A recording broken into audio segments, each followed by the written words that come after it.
Welcome back to the final part of the For Real Movie Club. We've gone through Dangerous Minds. We've talked about 10 Things I Hate About You. We talked about Mean Girls, and we are on the final section here, The Perks of Being a Wallflower. Now, this is a 2012 film that's not only written and directed by Stephen Chbosky, probably not saying that correctly, but it sounds like that's right.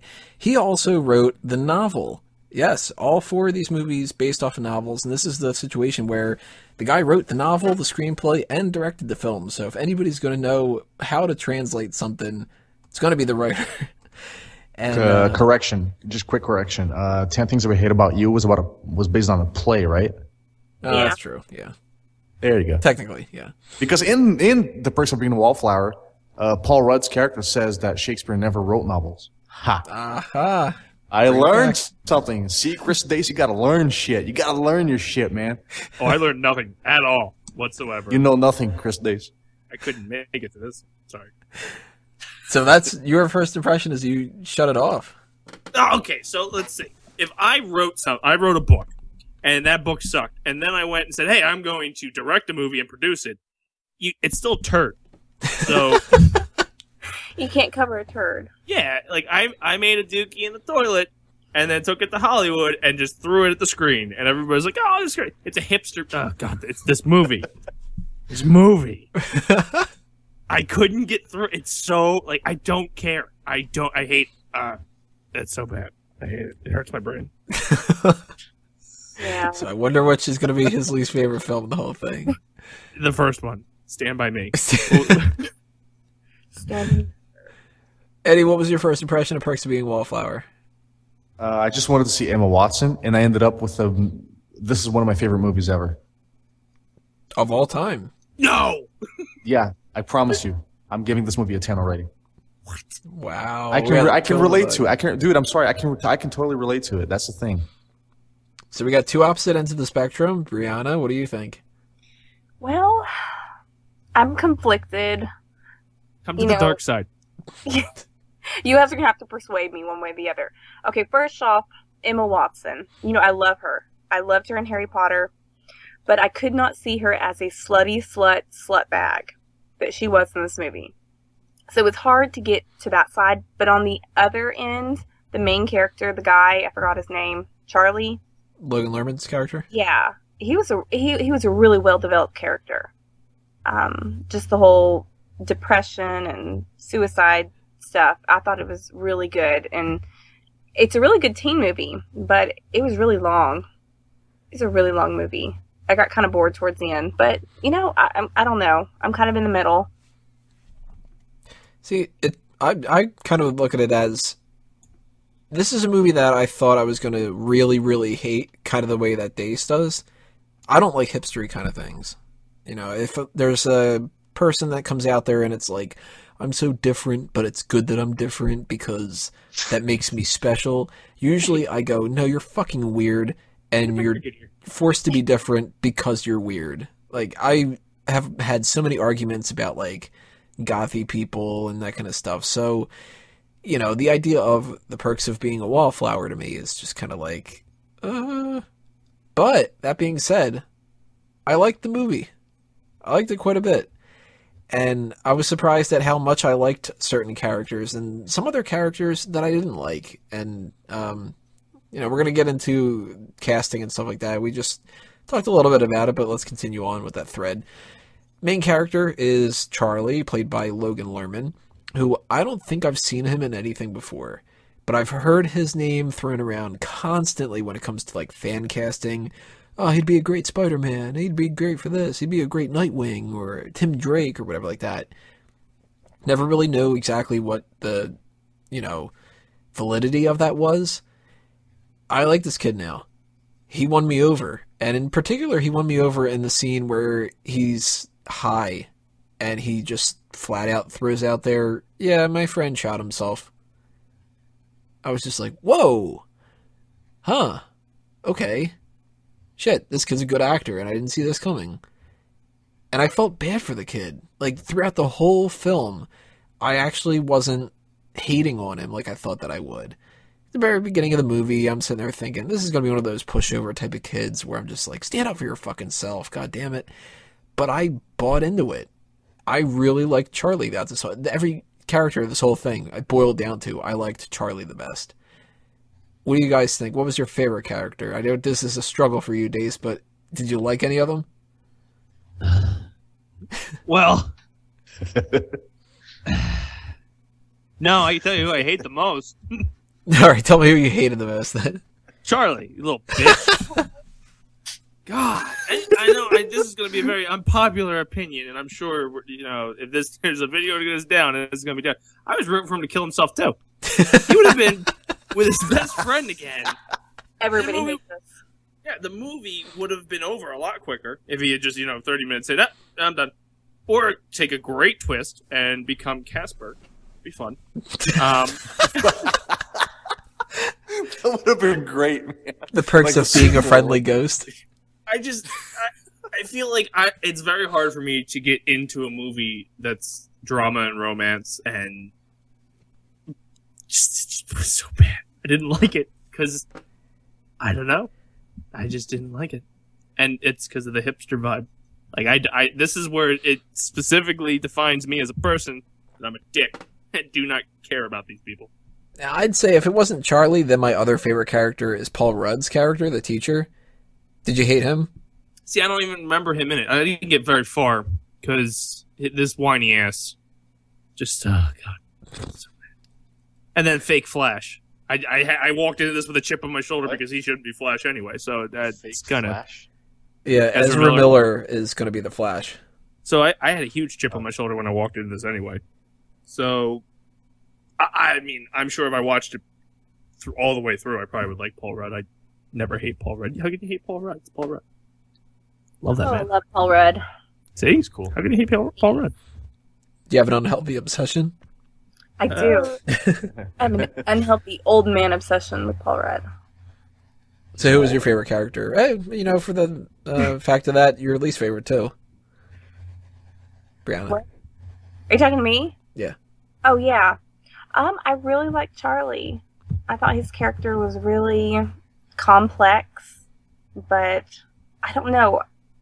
Out of all of the movies, I think I identified high school-wise with this one most, but probably because I was so weird in high school. So I really liked Charlie. I didn't care much for Sam, and I think I already explained why before, just because her character was so different from what I normally see her as. I had a hard time crossing that threshold with her.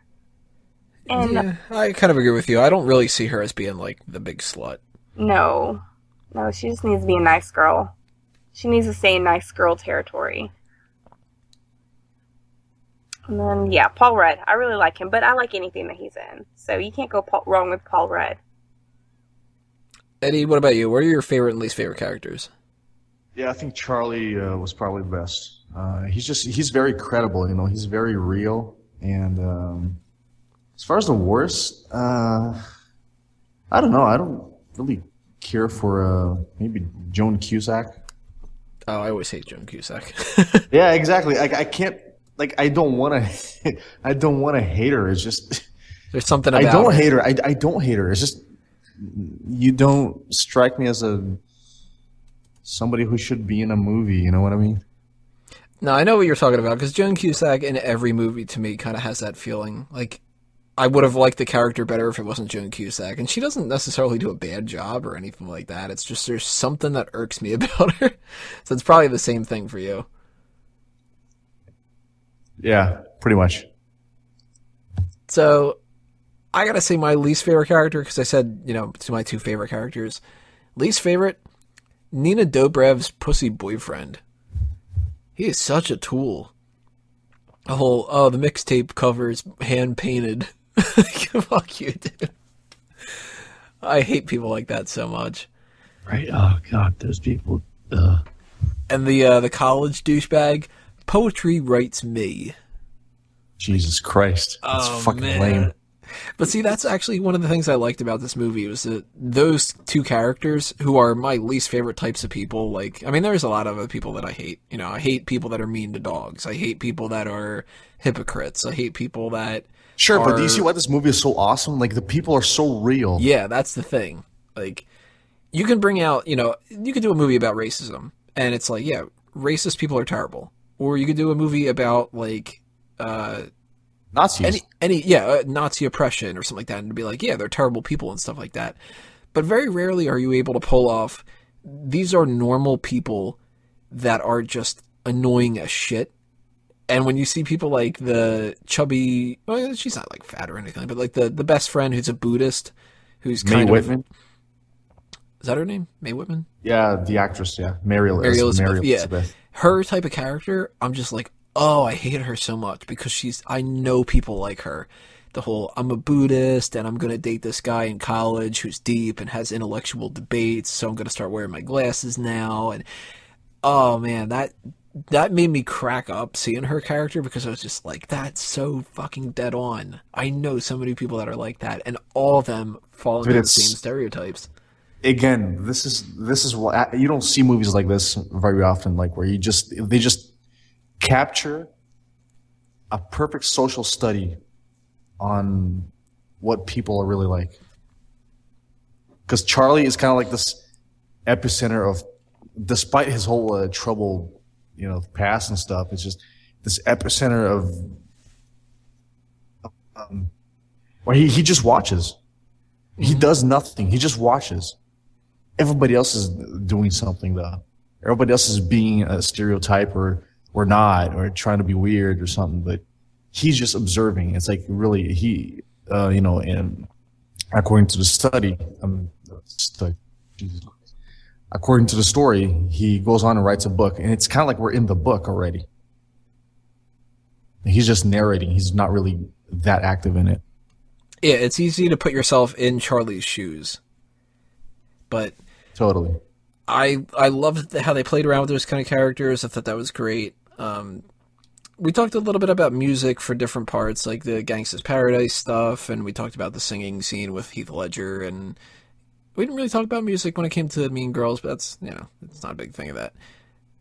I gotta say, a nitpicking part for me, one of my least favorite parts of the movie, and it's really one of the things that helped make the whole story. So I should have, hated this because of it. The tunnel.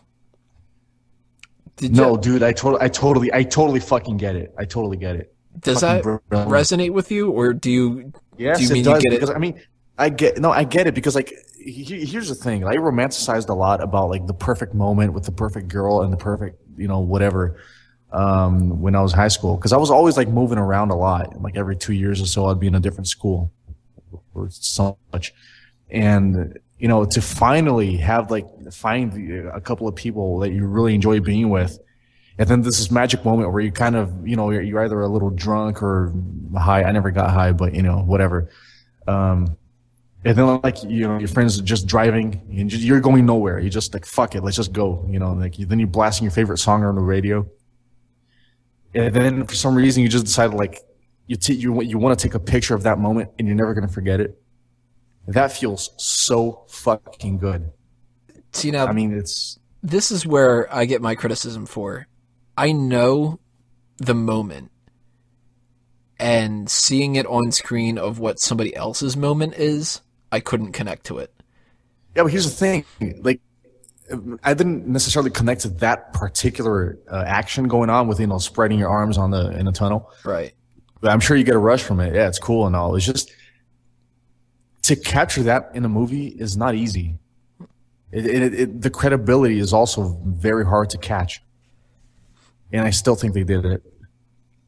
Briana, are you more on Eddie's side of things where you've kind of felt the moment, or are you more on me where he's like, I feel infinite, and you're like, that's kind of lame, and this music sucks? Well, I don't know. No, actually, I think I'm more on Eddie's side. Tequila. Feel infinite, always. Yeah, I don't know. The movie brought back a lot of my own high school nostalgia, so I felt it. I don't know, I connected a lot with this movie. Did you get to that part, Dace? Probably not. Because you have to go quite a ways in. Is it where he grabs the sled and father tells him not to go out too late because it was getting cold and it was getting dark? Then he turns He into still a did it ghost. anyway. Yes, I think that's where I was at. And then there's a wolf. Oh yeah, that might have been it. There's a machine, Lazarus machine. There, he's trying to come back, and Pullman. And then Venkman comes. Wasn't Robin Williams a bum in that one? I think he was a general, like Roosevelt. I might be off. No, you're right. He was a general. He got all the kids together to stand up on their desk. Yeah. I'm so confused. We're talking about the movie One Crazy Summer. I've never seen that movie. I thought we were talking about The Notebook. I thought we were talking about Casper. All of the above. Yeah. Who? We can talk about whatever we want to be talking about. The one crazy notebook that Casper wrote about being a wallflower. Society.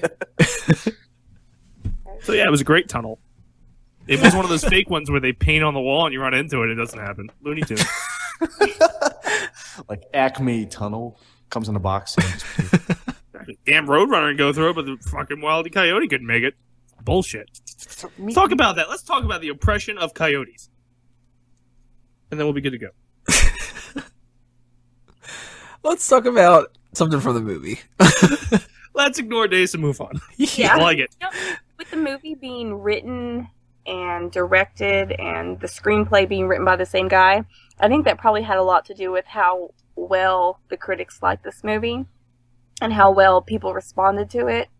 Because it's very rare that you see a author get to write the screenplay. I mean, I think Gillian Flynn got to do it with Gone Girl. That's really the only other movie I can think of where an author has gotten to write the screenplay. Because, I mean, you know the characters, you know how it needs to be portrayed.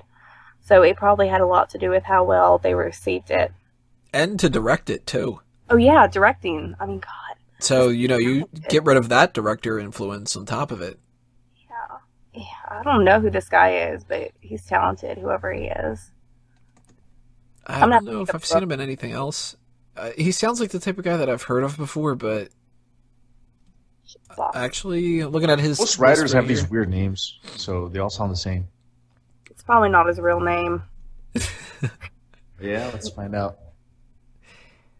The IMDb page for him, bring that up right now. Apparently, he's been involved in a couple of different movies that I've never heard of whatsoever. Oh, Jericho. Okay.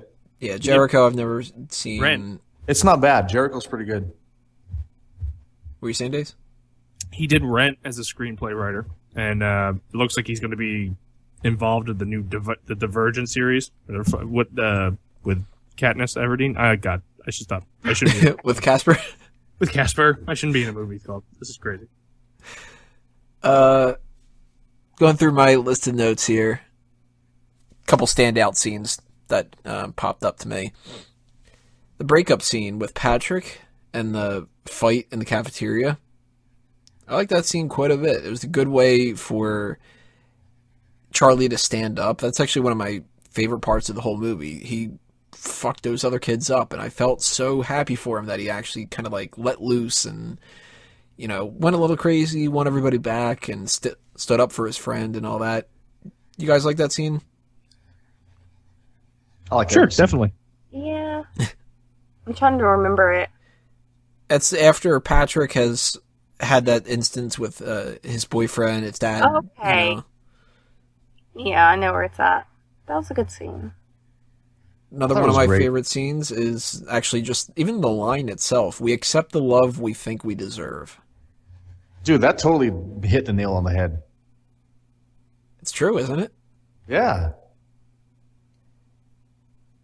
The other line, I'm trying to find it that I had on my notes right here. Another line that here it is, that I thought was a really good one. A little bit more of the movie magic kind of thing, but it makes a lot of sense. It sounds like the type of thing that I would say to somebody because I'm a little bit dramatic when it comes to that kind of crap, but I want the first person who kisses you to love you. I like that a lot. That's not a direct one. I can't remember exactly what it was, but it was Sam saying that to Charlie, kind of giving a little bit of a justification for, like, your first should be great. That kind of a thing. I like that. Nice little movie touch that I wish that would be a moment that people could experience in real life. Yeah, man. Usually that moment just makes you bitter as fuck 10 years later. A little bit. That's what's weird about this. when we were going back and watching these movies, I've been in a very nostalgic mood lately. And I've been thinking a lot about high school and stuff, just because, we see a whole bunch of people starting school now, and it just, comes up in your mind. Every once in a while, you see new people get married or whatever like that. And I'm kind of like, man, I wish I could go back and do high school again. And I liked high school. Like, I had a lot of fun. Some stuff sucked, but it's that whole, if I knew then what I know now kind of thing. You could make it a lot better. Oh, it would be the best fucking thing ever. Like, it pisses me off. So that's why I like watching a movie like this, because you can see from other people's perspective that a lot of it's the same. And when you translate the characters, like the Mary Elizabeth character and stuff, and I'm like, that's funny that, like, Charlie's going through this part of the film where he's totally unrequited love. He doesn't know how to get into the relationship and stuff. And I'm like, man, I know I've been in a situation like that before. And if he could only know that this is how you get away with it, then, like, it's so good. I love that about this. A lot of stuff like that resonated with me, but big question that I had with this, and maybe I'm just dumb, I don't know, so you guys gotta fill me in if I'm just a complete idiot. 42. Oh, that's what it was. Yep. Shit. End of conversation. Thank you for joining us tonight. We had a great time. Though he's writing a letter, and I'm assuming he's supposed to be writing that to his dead friend, right? I think so. Yeah, it is. Did they ever reveal why the friend killed himself? You read the novel? No, they always kept that suspense. I just figure it's because he was like a depressed teenager. Like, is the friend somebody that he met through counseling? It's never made clear. It's just, it's a friend. That's all you need to know. It was his best friend, and that killed himself, and that I think that's it. Everything else is implied that, yeah, it was a heavy loss, and the reason is trivial, because that never really matters afterwards. Good, I'm not a complete idiot then, because I was like, if they said this in the middle of this. But I was thinking of that the whole time. I'm like, did I miss, like, one really important line here or something like that? Maybe we did, but... Maybe. If people listening to this, if you're listening to it on iTunes or Stitcher or something like that, leave a comment on either YouTube or our Facebook page or anything like that. Did we miss it? If we did, fill us in, because that might change the way that we look at some of this. But we do need to wrap this up and just talk about some of the other little quick things that we need to throw out there. Briana, favorite scenes, least favorite scenes, overall rating. What do you think? I'm gonna give it a 7. And I don't really have any favorite or unfavorite scenes. It was all pretty good. I don't know, this one I have, I guess, the least opinion. I have the least amount of opinions on. I don't know why. But yeah, I'm gonna give it a 7 because it was good. It was really good. It was just really long. It was only 103 minutes. Yeah, I don't know. Maybe it just felt longer to me. I watched it at midnight. That might be that. Shouldn't dock this for being long. Yeah, I shouldn't. 7.5. There we go. It gets bumped up an extra 0.5. Yeah. Dace, I know this is going to be a low score, but I got to ask anyway. So my high point is the credits. The low point, anything before that. I'm going to give it a 2.5 because Paul Rudd is worth 2.5 points. So any movie I think that Paul Rudd's in it, add 2.5 to it, and that's the score because it's the Paul Rudd system. So 2.5. If it had been Casper, it would have been an 8.5. Eddie, what are your thoughts? For a variety of reasons, I will give it a 10. I thought the screenplay was great. I thought the directing was great. I thought the actors were great. I thought the story was well told. I thought the soundtrack was great. I thought the social study, with the whole high school and college situation, there's a tension there. Like, yeah, he has to say goodbye sooner or later, and I think they did a good job in portraying all of that.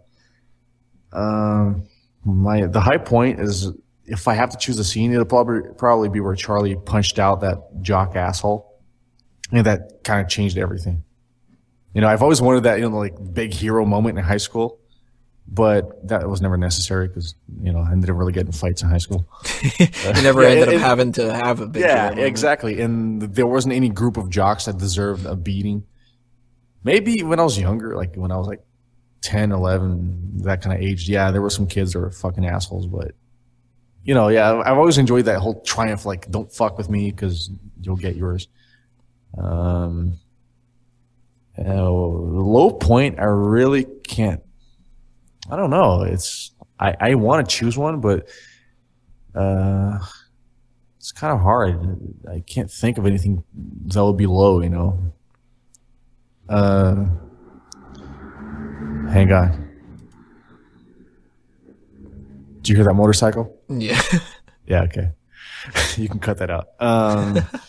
Yeah, I cannot picture a low point. I just, you always wish for the happy ending, and I'm glad this one didn't necessarily have one. Well, it didn't have like an unhappy ending. I know, but still, like you totally want Emma Watson to end up with him. Because she's like the trophy girl, and he's the nice guy, and Don't they end up together? They're kissing at the end. So, yeah, but I feel like no. Like it's just a fling, and she's gonna go on and do something else. He's gonna go on and do something else. That's true. You wouldn't write a book about your wife, like, oh, I ended up with my wife, and I'm gonna write about our adventures.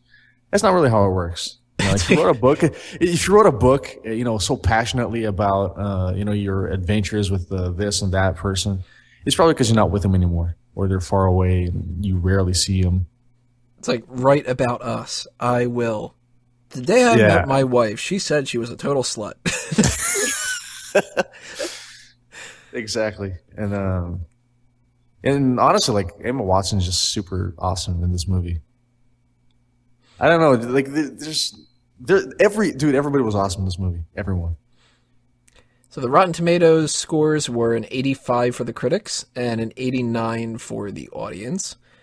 Roughly around the same kind of a range that I would give this. I'd give it a 7.5, maybe an 8, depending on my mood, depending on if I would bump up Mean Girls. I have to bump this up too, maybe. Favorite scenes, I mentioned about the fight in the cafeteria. That's definitely up there. Really liked, out of all the, random shots, there's one of Charlie warming his hands by the Luminaria. I just really like the way that they staged that and stuff, No real reason otherwise. It's not like the biggest climactic moment of the whole thing or anything like that, but I just like the visual. Least favorite scenes, I do think that the I feel infinite comment is very, like, on the nose, kind of. Like, I would have rather had something that's a little bit more of a metaphor or something like that, not just I feel amazing and, like that kind of crap. But that's not my least favorite part. Least favorite thing, and staff member Caitlin's going to hate me for this, I hate everything about the Rocky Horror Picture Show. Hey! Screw you, buddy! I can't stand that. I've never seen it before, and I never will.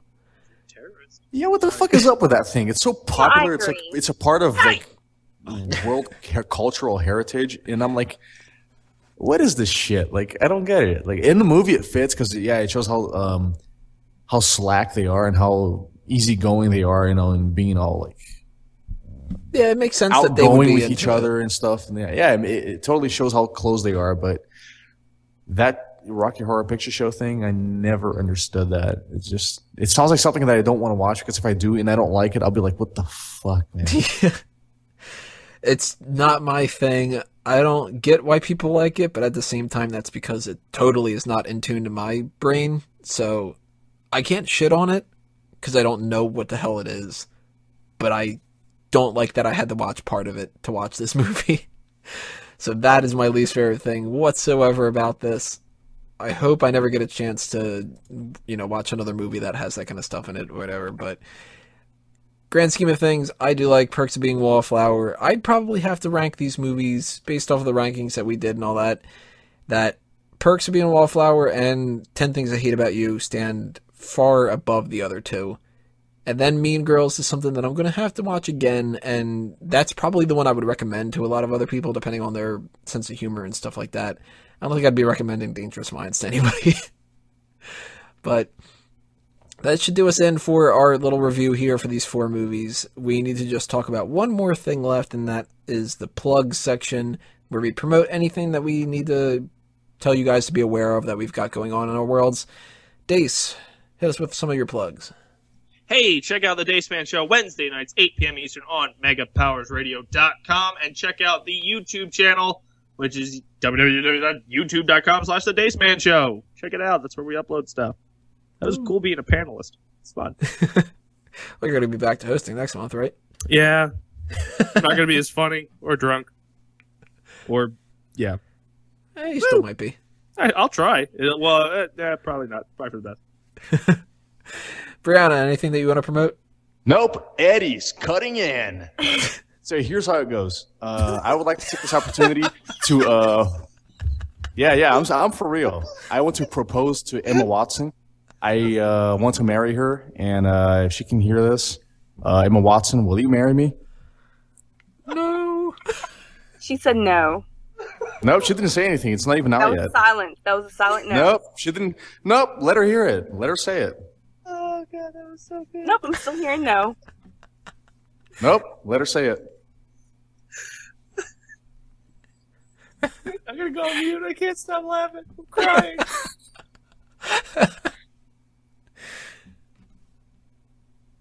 I mean, this podcast has been controversial enough, so I'll just leave it at that.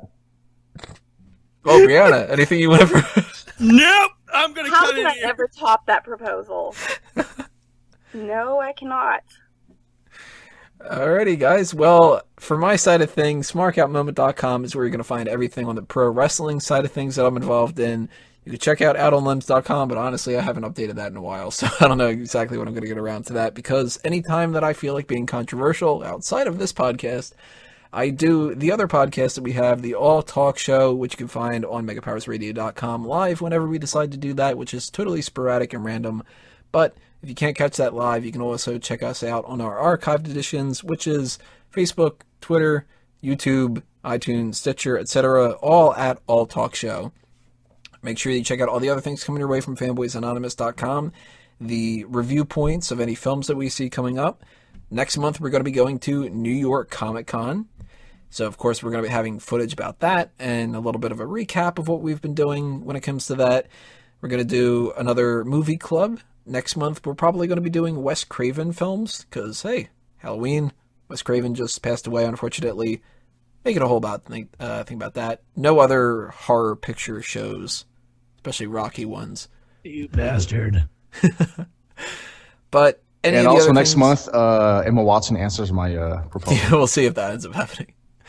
But if anything does end up popping up, of course, you can just check out our Facebook, our Twitter, and our website itself, fanboysanonymous.com, because you will see everything there. And I think that that'll be it for episode 18 of the Movie Club podcast. Thank you all for listening. Make sure you share, subscribe, like, follow, favorite, and everything else like that. We will see you next time, everybody. Thanks for listening. At no point in your rambling, incoherent response were you even close to anything that could be considered a rational thought. I'm too old for this shit. Good day, sir! You stay classy, San Diego. Roads? Where we're going, we don't need roads. Frankly, my dear, I don't give a damn. I'm finished. That'll do, people. That'll do. Hasta la vista, baby. Hey, everybody! We're all gonna get laid! You're still here? It's over. Go home.